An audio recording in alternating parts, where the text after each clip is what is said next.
அனைவருக்கும் ஆத்ம வணக்கம். குரு ஒரு கண்ணாடி, குரு ஒரு புனிதம். குருவே சரணம். ஆத்ம நண்பர்களே வணக்கம்.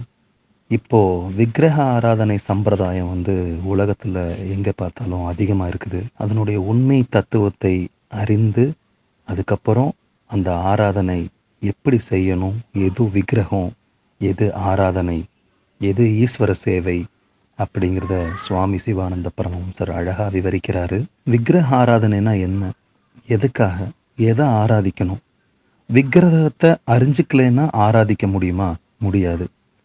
ஆராதிப்புங்கிறது எதுக்கு? ஏதாவது காரியம் நிறைவேறணுங்கிறதுக்காக தான் நம்ம ஆராதிக்கிறோம். அந்த காரியம் என்ன? மோட்சம் அடையணும், கடவுளை போய் அடையணும், அப்படிங்கிறதுக்காக ஈஸ்வரன் அடையணும். அந்த மாதிரி இந்த மோட்சம் அடையிறது எதுக்குன்னு பார்த்தீங்கன்னா, உடலுக்கா உயிருக்கா அப்படின்னா உயிருக்கு தான். ஏன்னா உடம்புல உயிர் இல்லைன்னா உடம்பு பிணமாயிரும். அந்த பிணத்துக்கு மோட்சம் தேவைப்படாது.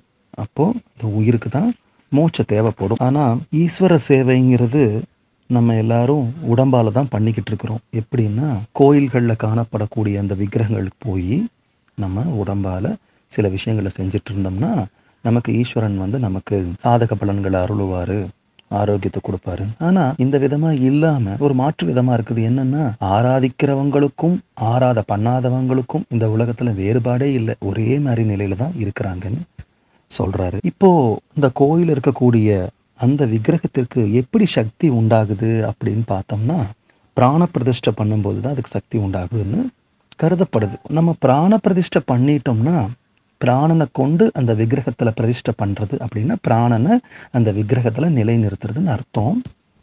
அப்படி பண்ணிட்டோம்னா அந்த பிராணனை கொண்டே எந்தவித சகாயமும் இல்லாம அதுவே ஆடாம அசையாம நின்னுக்கணும் அந்த விக்கிரகம். அப்பதான் அந்த பிராணன் அங்க பிரதிஷ்டை ஆயிடுச்சுன்னு அர்த்தம். ஆனா நம்ம தான் சீம சுண்ணாம்போ சிமெண்டோ அஷ்டகந்தகமோ கட்டி வச்சு அந்த விக்கிரகத்தை நிலைநிறுத்த வேண்டியதா இருக்குது. ஸோ இதுல இருந்தே அந்த விக்கிரகத்துக்கு பிராண பிரதிஷ்டை இல்லைங்கிறது நமக்கு தெரிய வருது. விக்கிரகத்தை நம்ம இப்படி பிரிக்கலாம். வி கூட்டல் கிரகம். வீணா விசேஷம், அதாவது அறிவு. கிரகம்னா வீடு. விக்கிரகம்னா என்னன்னா அறிவின் வீடுன்னு அர்த்தம். அது எங்க இருக்குது? சிரசில் உள்ள புருவ மத்தியத்தில் ஆகுங்கிறாரு சுவாமி. அந்த இடத்துல தான் பிராணனை பிரதிஷ்டிப்பது தான் உண்மையான பிராண பிரதிஷ்டைங்கிறாரு. தன்னில் நிலை பெறும் ஜோதியா இருக்கிற பிராணனை உறுதிப்படுத்துவது, அதாவது பஞ்சேந்திரியங்கள் வழியாக ராகது வேஷங்கள் என்னும் 8 குணங்களோடு ஒழுகி வேஸ்டா போயிட்டு இருக்கிற ஜீவனை அப்படி ஒழுக விடாம பிறப்பிடமான புருவ மத்தியத்துல அசையாம நிறுத்த சொல்றாரு. இப்படி பார்த்தா விக்கிரகங்கிறது சிலை அல்ல, அது விசேஷ கிரகமான புருவ மையம், அதுவே காத்திர சேத்திரமாகிய சிரசிலாகும் உள்ளது அப்படின்னு அப்பா அழகா சொல்றாரு. மேலும் இந்த காத்திர சேத்திரத்திற்கு 9 வாசல்கள் இருக்குதுங்கிறார். அதாவது அந்த கோவிலுக்கு 9 வாசல்கள் இருக்குதுங்கிறார். நம்மளோட 2 செவிகளும் நம்மளோட கண்களும் அந்த கோயிலோட 4 கோபுர வாசல்கள். மேல இருந்து அப்படி கீழே வந்தீங்கன்னா 2 கண்ணு 2 செவி கோபுர வாசல்ங்கிறாரு. அதை தாண்டி உள்ள நுழையிறதுக்கு மறுபடியும் 3 வாசல்கள், மூக்கு துவாரங்கள் 2, வாய் 1. அதுல உள்ள போனோம்னா நமக்கு மேல் வாயின்னு ஒரு வாய் இருக்குது. நீங்க நார்மலா வாயை மூடி வச்சிருக்கும் போது உங்க மேல் வாய் கொஞ்சம் மேல ஒரு கான்கேவ் மாதிரி இருக்கும். அந்த இடத்துல தான் மூச்சு காத்து இருக்கும். அதை மேல் வாயின்னு சொல்றாரு.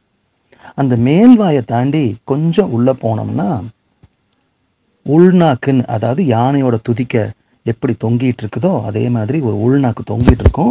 அந்த உள்நாக்குக்கு 2 பகுதி அண்ணாக்குன்னு சொல்லுவோம். இடது பக்கம் வலது பக்கம் அண்ணாக்குன்னு சொல்லுவோம்.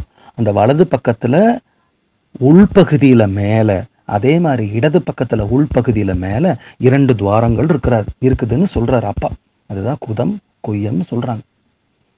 இந்த 2 துவாரங்களை அப்படியே மேல போனோம்னா, இந்த 2 துவாரங்கள் வழியா மேல போனோம்னா புருவ மத்தியிலிருந்து உள்ளுக்குள்ள 2 இன்ச்சு உள்ள வந்தோம்னா இது 2ம் சந்திக்கிற பகுதி தான் ஈஸ்வரன், கடவுள், நம்மளை படைச்ச சக்தி, எது வேணா சொல்லிக்கலாம். அந்த இடத்துல அது இருக்குது.